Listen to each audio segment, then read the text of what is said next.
ദ്രോണ ഇൻസ്റ്റിറ്റ്യൂട്ടിൽ ഒരു ഇൻസ്റ്റിറ്റ്യൂട്ട് നടത്തുന്ന സാറ് എൻ്റെ കുഞ്ഞ് മരിച്ച ആ നിമിഷം മുതൽ അയാളുടെ ഫോൺ സ്വിച്ച് ഓഫാണ്.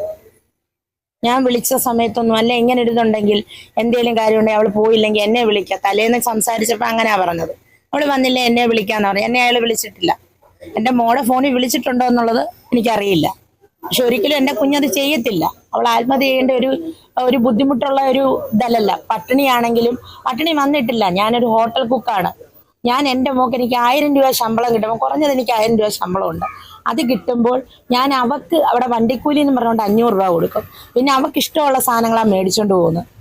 അവള് പിന്നെ പോയി ഈ തൂങ്ങണ്ടേ ഒന്നീ സാമ്പത്തിക ബുദ്ധിമുട്ട്, അല്ലേ പിന്നെ ഭക്ഷണമില്ലായ്മ, അല്ലേ ഒരു പ്രേമം. ഈ പ്രേമമൊന്നും അവക്കില്ല. എൻ്റെ ഇല്ലായ്മയും ബുദ്ധിമുട്ടും അവൾക്കറിയാം. അവളോട് ഞാൻ പറഞ്ഞു, മോനെ നമ്മൾ കയറി കിടക്കാൻ ഒരു ഭൂമിയില്ല, നമുക്ക് വസ്തുവില്ല. അപ്പൊ അതുകൊണ്ട് ഒറ്റയാൽ പോരാട്ടം പോലെ നീ കഷ്ടപ്പെട്ട് നീ പഠിച്ച് ഇപ്പൊ എന്നോട് പറഞ്ഞ അമ്മ അഗ്നിവീരി കയറി കഴിഞ്ഞാൽ 30 ലക്ഷം രൂപ 4 വർഷം കഴിയുമ്പോൾ കിട്ടും.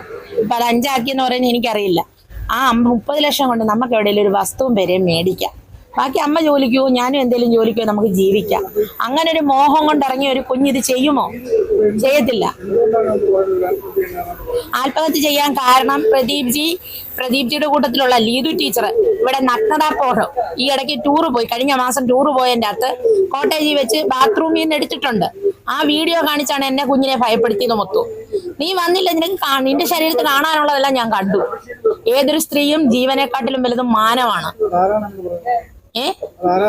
അങ്ങനെ പറഞ്ഞെന്ന് പറഞ്ഞാൽ പറയാനുള്ള കാരണമുണ്ട്. ഇല്ലേൽ എന്തുകൊണ്ട് ഇയാൾ വന്നില്ല ഈ രംഗത്ത്? ഒരു സ്റ്റുഡന്റ് മരിച്ച ഒരു സാറ് വരത്തില്ലയോ? ഒരു നടത്തിപ്പുകാരനാ, വന്നിട്ടില്ല, വിളിച്ചിട്ടില്ല, ഫോൺ സ്വിച്ച് ഓഫ് ചെയ്തേക്കുവാ. എന്നോട് ശനിയാഴ്ച സംസാരിച്ച സമയത്ത് എന്നോട് പറഞ്ഞു എന്റെ കുഞ്ഞ് ചീത്തയാന്ന് പറഞ്ഞു. എന്റെ മോളോട് പറഞ്ഞു ഡേറ്റ് ഉണ്ട് വരുന്നോന്ന് ചോദിച്ചു. ഈ ഡേറ്റ് ഉണ്ട് വരുന്നോന്ന് ചോദിക്കുക ഇയാടെ കൂട്ടത്തിൽ കറങ്ങാനാ. ഇയാള് ഹോട്ടൽ മുറിയെടുക്കുന്ന ഇയാടെ ആവശ്യങ്ങള്. എല്ലാ പെൺകുട്ടികളുടെയും ശരീരം ഇയാടെ മുന്നേ കാഴ്ച വെച്ചിട്ട് വേണോ ആർമിക്ക് കയറാൻ. ഏത് ആർമിയുടെ റൂളിലാ അത് പറഞ്ഞേക്കുന്നേ? സ്ത്രീയുടെ മാനം ഒരു സാറിന്റെ മുന്നിൽ അടിയറ വെച്ചിട്ട് കയറണമെന്ന്. ഈ എന്നെ ഭീഷണിപ്പെടുത്തിയില്ല. എന്നെ ഭീഷണിപ്പെടുത്താൻ വന്നാൽ ഞാനത് അംഗീകരിക്കുന്നവളുമല്ല. അയാളുടെ കയ്യിൽ തന്നെ ഉണ്ട്. അയാൾക്ക് 6 ഫോണുണ്ട്. നിലവിൽ 6 ഫോണുണ്ട്, ലാപ്ടോപ്പ് ഉണ്ട്. കുട്ടികളെ ഡ്രസ് മാറുന്ന മുറിക്കകത്ത് സൗണ്ട് സിസ്റ്റം വെച്ചേക്കുക. എന്തിന് സൗണ്ട് സിസ്റ്റം വെക്കുന്നു? പെൺകുട്ടികൾ ഡ്രസ് മാറുന്നിടത്ത് അവർ പലതും സംസാരിക്കും. ഇതൊക്കെ ഒരു അധ്യാപനം ചെയ്യേണ്ട കാര്യമാണോ?